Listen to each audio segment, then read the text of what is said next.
Yeah, Shams, you mentioned it earlier, the dreaded second apron when you were talking about the Celtics.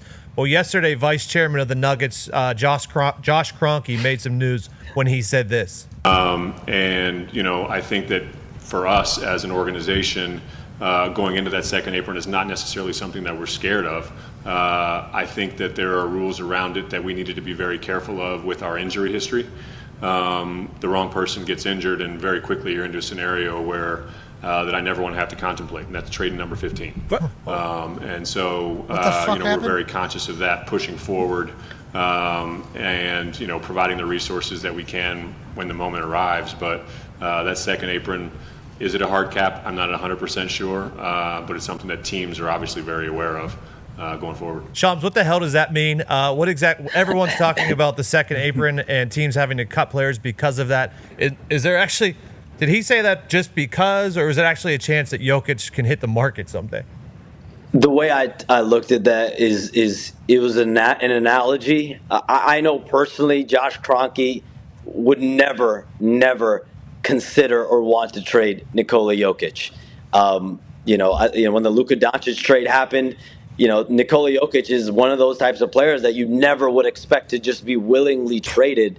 And, people around Denver know, they're never trading Nikola Jokic. Nikola Jokic, by all accounts, has never looked like he wants to be traded. He's probably somewhere on his horses. He has no idea, Josh Kroenke said. He cares. I doubt if there's a player that is out of sight, out of mind as much in the offseason, it's him. But, the reality is for the Celtics, that's what has happened, right? Like a player gets traded. But, again, you're not just going to, if they move Jaylen Brown, then maybe it isn't a real analogy. Jaylen Brown was the finals MVP. He's an amazing top-tier player as well. Nikola Jokic, obviously, a multi-time MVP of the regular season and all the other good stuff. So I think this was a great analogy. I guess a good analogy that he, in his mind, but clearly, I don't know if it went across. These highlights are fucking outrageous. When was the last time you just watched Joker highlights just straight through? Have you? I saw a double-handed bat over the head like this, running full speed. Look at he's just flicking it. He's unbelievable. That pass was absurd. All the passes, all these shots are outrageous. It looks like he's just, I guess, and then it's splashed. It's not. Yeah, that one right there. Boom.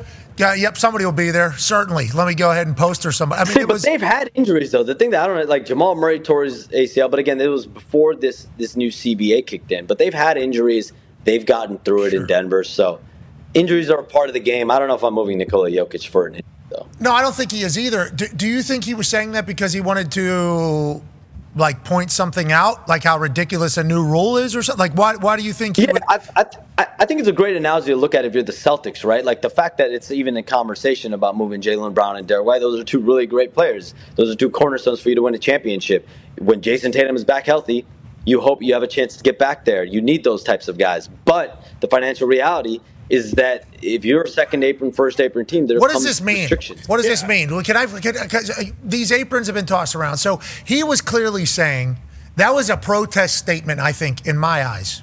I don't know what the aprons mean, but he was saying that to say these are ridiculous rules. There might be something that'll happen where I have to I don't want to ever contemplate getting rid of Joker because of financial thing. What does he mean? He's definitely saying that he doesn't like the way it's currently set up. We've heard apron, we've heard second apron. These are different cap areas of amount of money you could spend on your entire team. There's a salary cap, of course. Then there's the luxury tax.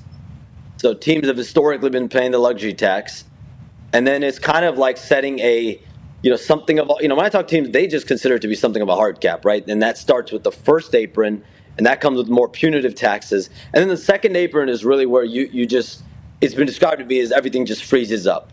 Your exceptions freeze up. Your ability to make trades sometimes free up or frozen up. They're not freed up. So you have to get to a certain salary, otherwise you can't make trades, you can't make sign-in trades, and that all makes roster building. Essentially, you're limited to minimums every single year.